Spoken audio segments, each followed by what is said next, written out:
చందాపూర్ లో నిన్న SB Organics లో రియాక్టర్ పేలడం వల్ల మరి ఇప్పటికే 6 చనిపోయారు. ఇంకొక డెడ్ బాడీ శిథిలాల కింద ఉంది అని చెప్తా ఉన్నారు. చాలా మంది కూడా గాయపడ్డారు.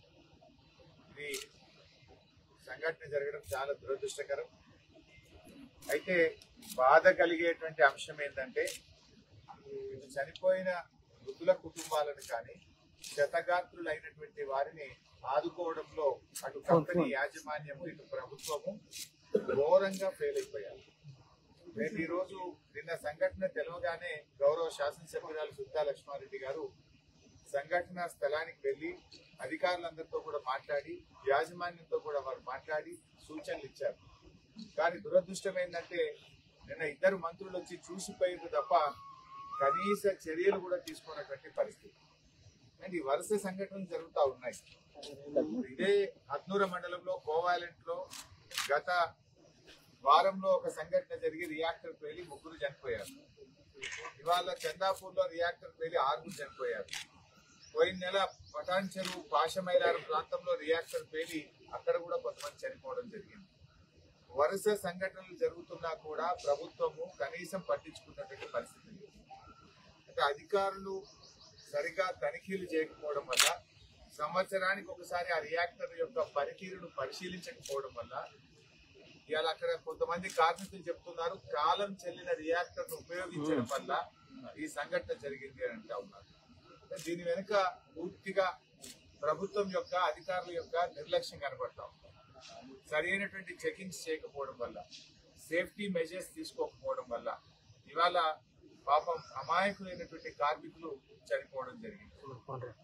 ఈరోజు మళ్ళీ మా ఎమ్మెల్యే గారు కోరితే మేమందరం కూడా పార్టీ తరఫున మేము వచ్చి ఆసుపత్రిలో ఉన్న క్షతగాత్రులను పరామర్శించడానికి వస్తే పరిస్థితి ఏంటంటే ఇక్కడ ప్రభుత్వం నుంచి కానీ కంపెనీ యాజమాన్యం నుంచి ఒక్కరు కూడా లేరు బాధ్యత.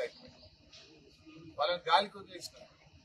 దాదాపు ఇప్పుడు ఎంఎన్ఆర్ హాస్పిటల్లో 12 మంది క్షతగాత్రులు ఉంటే ఇటు వైద్య ఆరోగ్య శాఖ నుంచి కానీ జిల్లా యంత్రాంగం నుంచి కానీ యాజమాన్యం నుంచి కానీ ఒక్కరు కూడా వాళ్ళ బాగోగులు చూడడానికి ఇక్కడ ఒక మనిషి కూడా లేరు. ఎవరు పట్టించుకున్నటువంటి పరిస్థితి. వాళ్ళని మేము మాట్లాడినప్పుడు ఆందోళనలో ఉన్నారు. పాపం కొంతమంది ఇతర రాష్ట్రాల వాళ్ళు, కర్ణాటక, బీహార్, ఆంధ్రప్రదేశ్, ఇతర రాష్ట్రాల వాళ్ళు ఉన్నారు. మన తెలంగాణ రాష్ట్రం వాళ్ళు ఉన్నారు. మా వైద్యం ఎట్లా అని ఆందోళన చెందుతా ఉన్నారు. మా పిల్లలు, మా ఫ్యామిలీ ఎట్లా అని ఆందోళన చెందుతా ఉన్నారు. ఖర్చులకు 1 రూపాయి కూడా ఎవరు సహాయం అందించలేదు అని కన్నీళ్లు పెట్టుకుంటున్నటువంటి పరిస్థితి. క్షతగాత్రులకు కొంత సహాయం అందించి ప్రభుత్వం నుంచి, యాజమాన్యం నుంచి బాధ్యతాయుతమైనటువంటి వ్యక్తులు అక్కడ ఉండి వారికి వైద్యం అందించాల్సినటువంటి పరిస్థితి. ఇంకా బాధాకరమైన విషయం ఏంటంటే అసలు ఎవరు ఎక్కడున్నారు, ఇప్పటికీ ఎంతమంది క్షతగాత్రులు అయ్యారు, ఎంతమంది చనిపోయారనే లెక్కలు కూడా సరిగా చెప్తలేదు. ఫైర్ డీజీ వచ్చి ఆయన ఒక లెక్క చెప్తారు, కలెక్టర్ గారు ఒక లెక్క చెప్తారు, పోలీసులు ఒక లెక్క చెప్తున్నారు. చనిపోయిన వారి వివరాలు కానీ, ఎవరు ఏ హాస్పిటల్లో ఉన్నారు, ఎవరు ఎక్కడికి వెళ్లారో, క్షతగాత్రులు ఎందరు ఉన్నారో కూడా ఎవరిని అడిగినా సరిగా చెప్పనటువంటి పరిస్థితి ఉంది. కొంతమంది ఏమో సంగారెడ్డి జిల్లా ఆసుపత్రిలో ఉన్నారంటున్నారు, కొంతమంది కేర్ హాస్పిటల్ హైదరాబాద్ అంటున్నారు, కొంతమంది యశోద హాస్పిటల్ హైదరాబాద్ అంటున్నారు, కొంతమంది సిటిజన్ హాస్పిటల్ హైదరాబాద్ పోయిందంటున్నారు, కొంతమంది ఎంఎన్ఆర్ హాస్పిటల్లో ఉన్నారన్నారు. అసలు ఎవరు ఏ హాస్పిటల్కి పోయారు, వారి మంచి చెడులు ఎవరు చూస్తున్నారు అనేది ఇటు ప్రభుత్వానికి పట్టింపు లేదు, అటు యాజమాన్యానికి కూడా పట్టింపు లేనటువంటి పరిస్థితి. ఇది నిజంగా ఇది ప్రభుత్వం పూర్తిగా ఫెయిల్ అయిపోయింది. ఇవాళ యాజమాన్యం కూడా ఈ రకంగా వదిలేయడం అనేటువంటి మంచిది కాదు. తక్షణమే ప్రభుత్వం స్పందించాలి. యాజమాన్యం మీద, బాధ్యుల మీద క్రిమినల్ కేసులు పెట్టి కఠినమైనటువంటి చర్యలు తీసుకోవాల్సినటువంటి అవసరం ఉంది.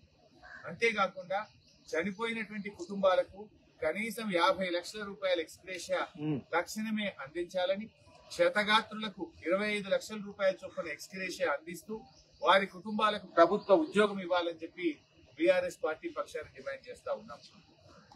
ఈరోజు వారి వైద్యం, మరి వారికి అవసరమైనటువంటి వైద్యాన్ని మరి ప్రభుత్వము కలిసి భరించాలని చెప్పి కూడా వారికి మంచి వైద్యం. ఒక వ్యక్తి చనిపోతే ఆయన డెడ్ బాడీని తమిళనాడుకు ఎలా తీసుకుపోవాలని చెప్పి ఆయన భార్య కంపెనీ ముందు రోధిస్తా ఉన్నది.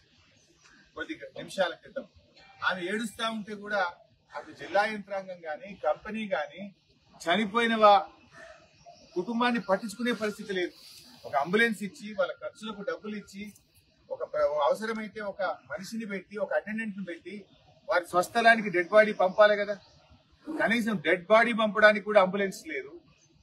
ఒక రమేష్ అని కొన్యాల గ్రామానికి చెందినటువంటి వ్యక్తి చనిపోతే ఆయన డెడ్ బాడీని తీయడానికి సహాయక చర్యల్లో కూడా నిర్లక్ష్యం కనబడ్డది.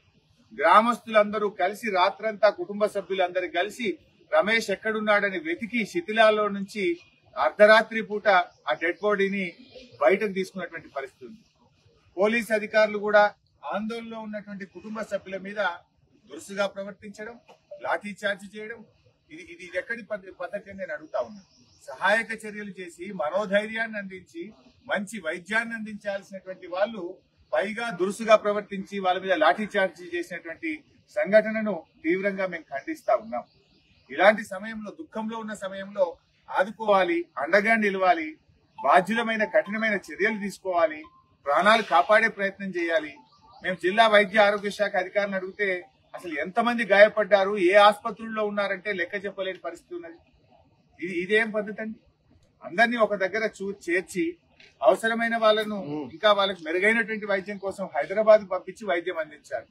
ఒక్కొక్కరు ఒక్కొక్క హాస్పిటల్లో ఉన్నారు. ఎవరు ఎక్కడికి పోయినరు, ఎవరు ఏ హాస్పిటల్లో వైద్యం పొందుతున్నారని అటు జిల్లా అధికారులకు పట్టి లేదు, ఇటు కంపెనీ యాజమాన్యానికి కూడా పట్టి లేనటువంటి పరిస్థితి. తక్షణమే మొత్తం ఒక టీమ్ ను ఏర్పాటు చేసి ఎవరెవరు ఏ హాస్పిటల్లో వైద్యం పొందుతున్నారో చూసి వాళ్ళకు సహాయకులను ప్రభుత్వం నుంచి, కంపెనీ నుంచి పెట్టి పూర్తి వైద్యాన్ని ఉచితంగా ప్రభుత్వం తరఫునే అందించాలని చెప్పి కూడా మేము డిమాండ్ చేస్తా ఉన్నాం. సో ఇప్పటికైనా ప్రభుత్వం మేల్కొనాలి. ఏదో మంత్రులు వచ్చి చూసి కంటి తుడుపు చర్యలు కాదు, ఆదుకోండి. ఆపదలో ఉన్నటువంటి వాళ్ళను ఆదుకునే బాధ్యత మీ మీద ఉంది. ఇలా ఆసుపత్రిలో కొంతమంది మేము మాట్లాడిస్తే ఖర్చులకు డబ్బులు లేవు అని ఆందోళన చెందుతా ఉన్నారు. కనీసం మినిమం ఎక్స్పెండిచర్ 5,000, 10,000 ఏదైనా వాళ్ళకు గాయపడేటువంటి వాళ్ళకు తక్షణ సహాయం అన్నా చేయాలి కదా. ఆ మాత్రం కూడా సహాయం చేయలేని పరిస్థితుల్లో ఉన్నారు. బీఆర్ఎస్ పార్టీ పక్షాన మన తెలంగాణ రాష్ట్రంలో ఎవరైతే చనిపోయి ఉన్నారో వారికి మేము ఆర్థిక సహాయం కూడా అందిస్తాం, తగిన సహాయం కూడా చేస్తాం. క్షతగాత్రులకు కూడా మా పార్టీ నాయకుల దగ్గరుండి వారికి అన్ని సహాయక చర్యల్లో కూడా మా వంతు సహకారాన్ని కూడా మేము అందిస్తాం. వాళ్ళకింత టిఫినో, భోజనమో, మినిమం మందులు కొనుక్కోవడానికి ఏదైనా తక్షణ సహాయము, ఇలాంటివి కూడా మీరు చేయకపోవడం అనేటువంటిది ఇది చాలా చాలా బాధాకరం. ప్రభుత్వం ఇప్పటికైనా కళ్ళు తెరిచి వీళ్ళని ఆదుకోవాలని చెప్పి మేము డిమాండ్ చేస్తా ఉన్నాం. పార్టీ పక్షాన గౌరవనీయులు సుల్తా లక్ష్మారెడ్డి గారి నేతృత్వంలో వారికి అన్ని రకాలుగా మేము సహాయ సహకారాలు కూడా అందిస్తాం. భవిష్యత్తులో ఇలాంటి పునరావృతం కాకుండా మరి డిపార్ట్మెంట్ ను గట్టిగా ఆదేశించాలి. వరుసగా ఈ 2-3 నెలల్లో ఈ సంగారెడ్డి జిల్లాలో చాలా రియాక్టర్లు పేలుతా ఉన్నాయి. భవిష్యత్తులో ఇట్లాంటి జరగకుండా ఆల్ సేఫ్టీ మెజర్స్ కూడా తీసుకోవాలని, కార్మికుల రక్షణ చర్యలు తీసుకోవాలని చెప్పి కూడా